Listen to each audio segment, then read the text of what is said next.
So hello everyone. जैसा कि आपका आज ऑडिट एग्ज़ाम ख़त्म हो गया है एंड आई एम होपिंग कि आप लोगों का एग्ज़ाम अच्छा हुआ होगा।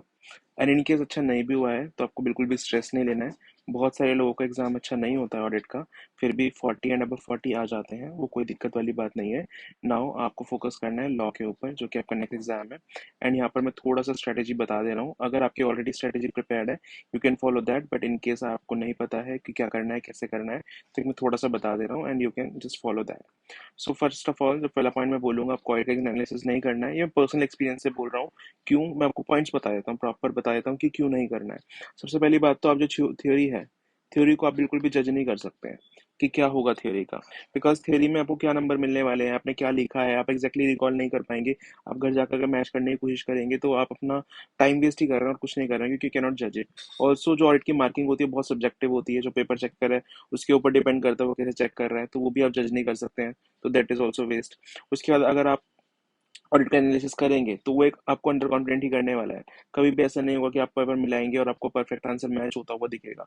और उससे क्या होगा, सीधा आपका अंडर कॉन्फिडेंस हद से ज़्यादा हो जाएगा, आप अंडर कॉन्फिडेंट हो जाएंगे और बहुत ज़्यादा स्ट्रेस में आ जाएंगे। और उसके बाद क्या होगा, आपका लॉ पढ़ने का मन नहीं करेगा। आपको क्या लगेगा कि यार ऑडिट में तो मैं पास हो ही नहीं रहा हूँ, मेरा ग्रुप नहीं निकलेगा, इससे अच्छा मैं क्या लॉ में भी क्या ही मैं एफर्ट्स मारूँ। तो आपको ऐसा बिल्कुल नहीं करना, ऑडिट का एनालिसिस बिल्कुल भी नहीं करना है। मैं आपको पर्सनल एक्सपीरियंस से बोल रहा हूँ। उसके बाद लॉ जो है ना, बहुत सिंपल और एक ईजी सब्जेक्ट है।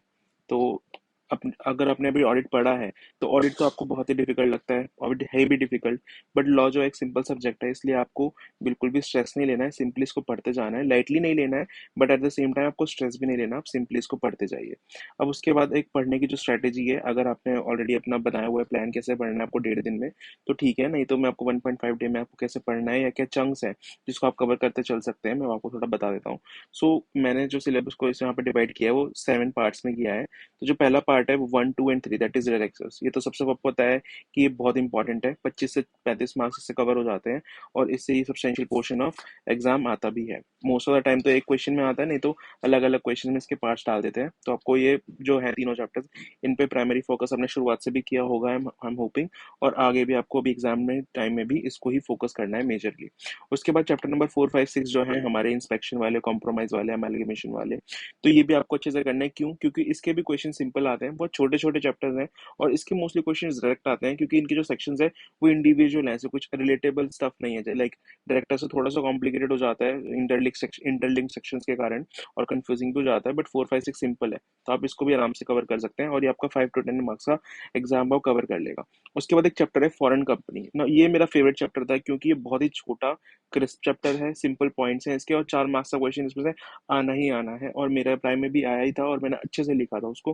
तो ये मेरा एक one of the most favourite chapter है। इसको आप फटाफट 5-10 मिनट में या आधा घंटे में मैक्स मैक्स कवर कर लेंगे। उसके बाद कुछ मिसलेनियस प्रोविजंस हैं, यहाँ थोड़ी दिक्कत आती है क्योंकि ये थोड़े बिखरे हुए से चैप्टर हैं। तो ये आप देख लीजिए आपको करना है कैसे करना है। इसमें मार्क्स भी कुछ पता नहीं है कितने का आता है, तो आप इसको देख लीजिएगा। उसके बाद एक पोर्शन बन जाता है सेकरा, सेबी और एलओडीआर। एलओडीआर का तो 4 नंबर का आता ही आता है, बाकी सेबी और सेकरा का भी आ ही जाता है।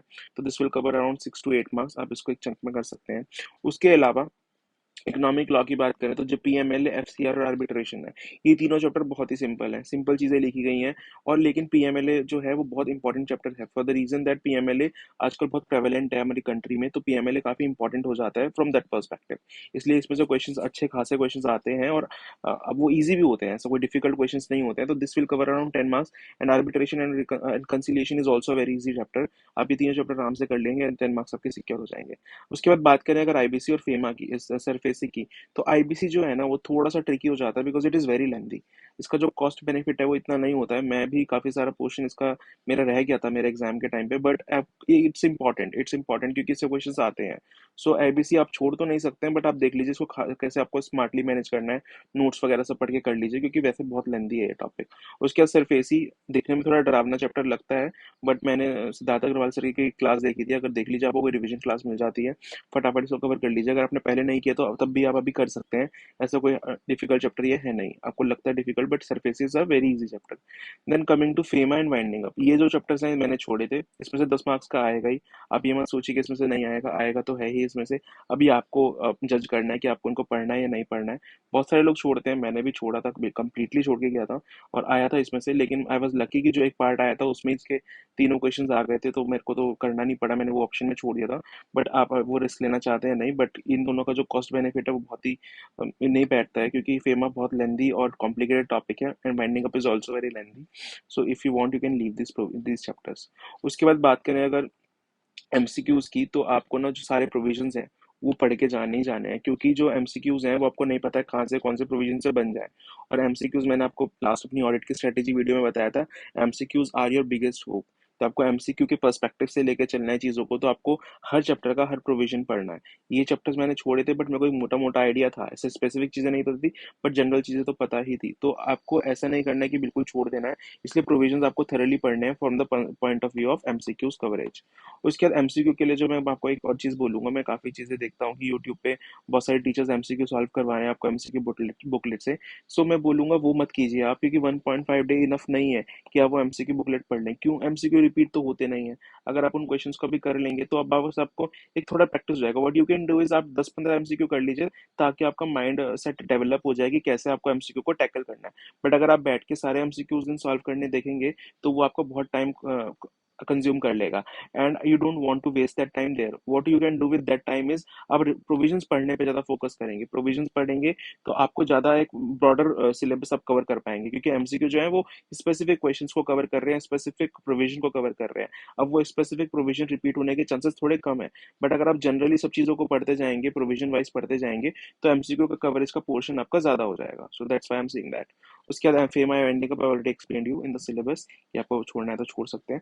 उसके बाद मैं आपको एक और बहुत इंपॉर्टेंट चीज बोलूंगा कि जो भी आपके पास अवेलेबल क्वेश्चन है, आपके कोई सा भी क्वेश्चन बैंक आप फॉलो कर रहे हो, तो आपको क्वेश्चंस जो 1 to 3 यानी डायरेक्टर्स उसके देखने बहुत जरूरी है, क्योंकि डायरेक्टर्स के क्वेश्चन में ही आईसीआई खेलता है। आईसीआई जो है डायरेक्टर्स के क्वेश्चन बहुत कॉम्प्लिकेटेड बनाता है। नए बनाते तो और ज्यादा कॉम्प्लिकेटेड लगते हैं, लेकिन जो पुराने हैं वो भी कॉम्प्लिकेट ही लगेंगे अगर आपने वो पहले से नहीं पढ़ के रखे हैं। तो मैं आपको बोलूंगा आप और कुछ करें ना करें क्वेश्चन स्किन में, लेकिन 1, 2 और 3 चैप्टर के लिए आप क्वेश्चन बैंक जरूर रेफर करें, ताकि आपको एक आइडिया लग जाए कि आईसीआई कैसे क्वेश्चंस घुमाता है। क्योंकि प्रोविजंस बहुत सारे हैं और कॉम्प्लिकेट कर देते हैं। छोटी छोटी प्रोविजन पे बड़ा बड़ा 4 या 6 नंबर का क्वेश्चन बन जाएगा, और फिर आपको वहाँ पे थोड़ी दिक्कत हो जाएगी। इसलिए मैं आपको बोलूंगा कि आप जो क्वेश्चन जरूर पढ़ के जाएं।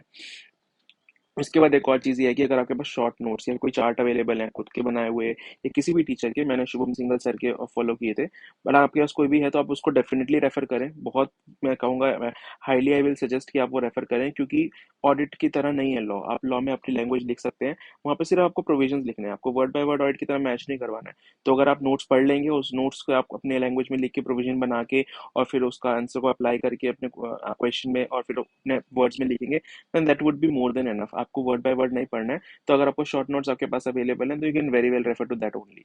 उसके बाद आपको number of days, time periods और पेनल्टीज, अगर पेनल्टीज के लिए मैं बोलूंगा अगर आप कर सकते हैं तो कर लीजिए। मैंने नहीं किया था और मेरे काफी सारे मार्क्स कटे थे, मेरे टाइम में काफी पेनल्टी पूछी गई थी। आप कर सकते हैं तो जरूर करिए। उसके बाद time periods, number of days भी करिए। आई अपीयर्ड इन December 21 और बहुत सारी चीजें ऐसी, ये तीनों चीजों से बहुत ज्यादा पूछा गया था। मेरा करीब 15-16 नंबर का पेपर खराब हुआ था, तो मैं इसलिए आपको सजेस्ट कर रहा हूँ कि इनकेस आपके साथ भी ऐसा हो तो आपके साथ इतना बुरा ना हो, इसलिए आप मेमोराइज कर लें number of days, time periods, penalty वगैरह। अगर पॉसिबल है तो आप कर लीजिए। उसके बाद अब बात करते हैं पेपर राइटिंग की। तो पेपर राइटिंग में बोलूंगा कि सेक्शन नंबर लिखने में अपना रिस्क बिल्कुल ना ले, क्योंकि सेक्शन नंबर का कोई एक्स्ट्रा मार्क नहीं होता है एस स्टैंडर्ड्स की तरह। जैसे ऑडिट में स्टैंडर्ड्स होते हैं, पीई होते हैं, वैसे कोई यहाँ पे एक्स्ट्रा मार्क नहीं मिलने वाला है। हाँ, एक इंप्रेशन अच्छा पड़ता है कि बंदे को सेक्शन नंबर याद है, बट लिखना कोई कंपल्शन नहीं है। अगर आपको नहीं आता है तो don't focus on that now. उसके बाद मैं कहूँगा आपको रेलेवेंट प्रोविजंस जो हैं वो क्लियरली आपको लिखना है, प्रॉपरली लिखना है। मतलब आप रेलेवेंट प्रोविजन में इधर उधर नहीं कर सकते हैं। यहाँ पर आपको बिल्कुल भी चूक का कोई मौका नहीं है। आपको प्रोविजन प्रॉपरली लिखने हैं, क्लियरली एक्सप्लेन करना है आंसर को लिंक करके, और उसके कंक्लूजन जरूर देना है आपको कि आपका क्या ओपिनियन है पर्टिकुलर क्वेश्चन को लेके। उसके बाद मैं कहूँगा लॉ का पेपर जो है ना बहुत लेंदी है। हम लोग बोल देते हैं कि बाकी पेपर लेंदी है, बट लॉ के पेपर हमेशा बहुत ही लेंदी होता है। I will tell you the reason also कि 14 मार्क का जो क्वेश्चन होता है उसमें क्या करता है ये, शुरुआत में तो 6, 4 और 4 ऐसे टॉपिक क्वेश्चंस बनाते हैं, बट लास्ट में क्या करते हैं 4, 4, 3, 3 ऐसे 4 4 क्वेश्चन दे देते हैं। उसके बाद एक कई बार तो हद कर देते हैं कि 2-2 के एक पार्ट में दे दिए, 2-2 के एक पार्ट में दे दिए, फिर 3-3 के दिए। तो ऐसे देखिए, अब 14 मार्क्स के लिए उन्होंने हमारे से यहाँ पर 6 क्वेश्चंस पूछ लिए, तो यहाँ से जो पेपर है वो काफी लेंथी बन जाता है। एंड इन केस 2 मार्क का भी क्वेश्चन है तो वहाँ प्रोविजन तो आपको लिखना ही है और उसका कंक्लूजन भी देना ही है, तो 1 पेज का तो जाएगा ही answer. So you are understanding my point that it becomes very lengthy. तो आपको यहाँ पर बिल्कुल भी अंडर एस्टिमेट नहीं करना है लॉ के पेपर को, अपनी राइटिंग स्पीड मेंटेन करनी है और फालतू वहाँ पे लिख के अपना टाइम वेस्ट नहीं करना है, टू द पॉइंट लिखिए और आगे बढ़िए, क्योंकि मार्क्स जो अलॉटेड है क्वेश्चन को 2 या 3 ही है। अगर आप एक्स्ट्रा लिखेंगे तो आपका बाकी क्वेश्चन छूट जाएंगे, it will be very bad for you. उसके बाद मैं कहूँगा डायरेक्टर्स, मैंने आपको बताया डायरेक्टर के क्वेश्चन थोड़े कॉम्प्लिकेट आते हैं, थोड़े भी और काफ़ी भी कॉम्प्लिकेट आते हैं। तो आपको डायरेक्ट के जो क्वेश्चंस हैं उनको अच्छे से रीड करना है और उसके बाद ही अपने आंसर्स लिखने हैं, क्योंकि हम कई बार कुछ छोटे छोटे पॉइंट्स मिस आउट कर जाते हैं और फिर हमारा आंसर वो पूरा गलत हो जाता है।